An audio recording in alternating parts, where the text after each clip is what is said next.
కలిసి విమర్శిస్తూ ఉన్నారు బీఆర్ఎస్ టీఆర్ఎస్ వాళ్ళు. ఇద్దరి గొంతు ట్యూనింగ్ సాంగ్ డ్యాన్స్ అంతా కూడా ఇద్దరిది ఒకటే ఉంది. దీన్ని బట్టి రైతులు అర్థం చేసుకోండి. కేంద్రం ఏమి ఇవ్వలే రైతులకు. రాష్ట్రంలో టీఆర్ఎస్ పార్టీ 10 ఏళ్ల అధికారం ఉన్నప్పుడు రుణమాఫీ ఏ విధంగా చేసిందో మీ అందరికి కొత్తగా నేను చెప్పే అవసరం లే. మేము కాంగ్రెస్ పార్టీ అధికారంలోకి వచ్చిన తర్వాత అనేక కార్యక్రమాలు చేస్తూ ఆర్థికంగా ఇబ్బందులు ఉన్నప్పటికీ కూడా ఈరోజు ₹1,00,000 రుణమాఫీని చేస్తామంటే ఒక్కటేసారి చేసినాం. 1,50,000 చేసినాం, 2 లక్షల రూపాయలు చేసినాం. 2 లక్షల పై ఉన్నటువంటి వాళ్ళు కూడా ఆందోళన చెందకండి, వాళ్ళకు కూడా పేమెంట్ జరుగుతుంది. మీరు లోన్ అసలు తీసుకోని వాళ్ళు 2018కి ముందున్న వాళ్ళు వీళ్ళు బీజేపీ టీఆర్ఎస్ చక్రాల పడి చేస్తే రుణమాఫీ పొందిన 35,000 మంది రైతులు హుస్నాబాద్లో ఎలా ఎక్కడికి వెళ్ళినా సంతోషంగా మాట మీద నిలబడ్డ ప్రభుత్వం ఇది. రైతులకు ఒకేసారి మాఫీ చేస్తామన్నారు, చేసిండ్రు.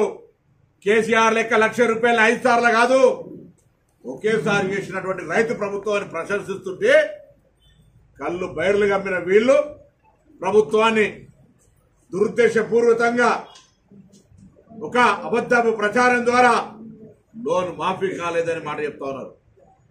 మేము అనేక సందర్భాలు చెప్పినాం, మీరు ఏదైనా చేసి మమ్మల్ని అడగండి. 10 ఏళ్ల అధికారంలో ఉన్నారు. నిన్న సర్వాయి పాపన విగ్రహం పెట్టలే, సిరిసిల్లలో కేటీఆర్ గారు అడుగుతున్న సర్వాయి పాపన విగ్రహం పెట్టమని. ఓడాపిండు ఎస్ మేము పెడతాం, మా బాధ్యత. లేకపోతే అడుగుతా ఉన్నారు లోన్ మాఫీ. మొండి బకాయిలు ఉంటారు, ఎప్పుడు 20 ఏళ్ల నుంచి బకాయిలు ఉన్నారు. 2018 కంటే ముందు కూడా బకాయి మా కట్ ఆఫ్ డేట్ కంటే ముందున్నాని మాఫీ చేయమని చెప్పినాం. అబద్ధం చెప్తలేం.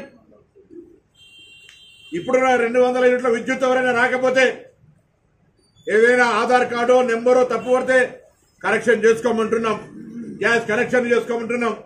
తొందరలో రేషన్ కార్డులు ఇవ్వబోతా ఉన్నాం, ఆరోగ్యశ్రీ కార్డులు ఇవ్వబోతా ఉన్నాం, ఇందిరమ్మ ఇండ్లు ఇవ్వబోతా ఉన్నాం.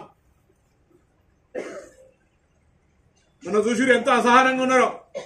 ఎంత అసహనం అంటే నిన్న రాఖీ పౌర్ణమి విధి నిర్వహణలో నేను అందరూ కూడా రవాణా శాఖ మంత్రిగా నా యావత్ సిబ్బందిని, డ్రైవర్లు కావచ్చు, కార్ కండక్టర్లు కావచ్చు, లేకపోతే ఇతర మొత్తం సిబ్బంది, మేనేజింగ్ డైరెక్టర్ నుంచి చిన్న కింద కళాశీ దాకా అందరినీ అభినందిస్తా ఉన్నా.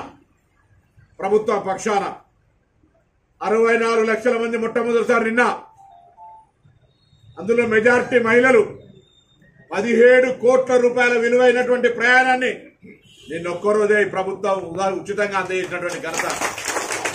ఆర్టీసీ చరిత్రలో మొట్టమొదటిసారి దాదాపు 15 కోట్ల రూపాయల ఆదాయం వచ్చింది. ఆర్టీసీ నష్టాల నుంచి బయటకెక్కుతుంటే మహిళలను కించపరిచే విధంగా బస్సులో ఉల్లిపాయలు తీస్తారు, ఎల్లిపాయలు తీస్తారని వీడియోలు మీరే తయారు చేసి పెట్టారు. శాసనసభలో కూడా అడిగిన దాని మీద మా సహచార మంత్రి సీతక్క అడిగితే మాకే అభ్యంతరం, డాన్సులు చేసుకోమని చెప్తా ఉంటుంటే మహిళల పట్ల ఏం గౌరవం ఉంది? బస్సు ఉచిత బస్సు మీద ఎంత కక్ష! ముందు ఆర్టీసీల ఉచిత బస్సులు ఏంగానే ఆటో కార్మికులను రెచ్చగొట్టిండ్రు. ఒక్కొక్కరికి ఒక్కొక్క బస్సు ఇవ్వని అంటూ ఉంటుంటే ఎంత అవహేళన, ఎంత అక్కసుందో మీరు ఆలోచన చేసుకోండి. ఈరోజు ఒక మండలం తీసుకుంటే నేను రైతు వేదికల ద్వారా తిరుగుతా ఉన్నా. ఒక్కొక్క దగ్గర 30,000 కనెక్షన్లు ఉంటే 22-23,000 కనెక్షన్లకు 200 యూనిట్ల